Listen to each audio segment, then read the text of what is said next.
ეს ის ადამიანია, ვისაც შენ ელაპარაკები, რომელიც ჯანმრთელობას არ უფრთხილდება სამწუხაროდ და მე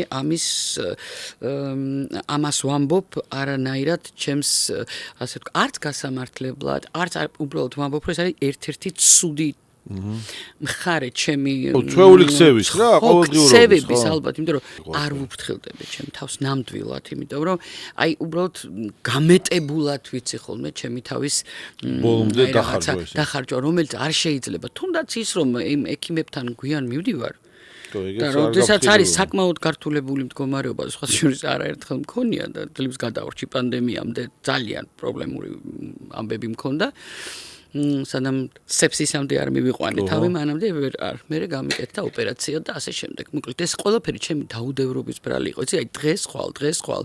აი ეს იყო ზუსტად რომელმაც მიმიყვანა ისეთ მდგომარეობამდე რომ აი იქ მივხვდი რომ არამეტი აღარ გავაკეთებ ამას. აი მეტი არის სხვა შორის იმის მე ცოტა გამოუსწორდი შედარებით, მაგრამ გაკვეთილი იყო ესე იგი თავისი. ძალიან მწარე.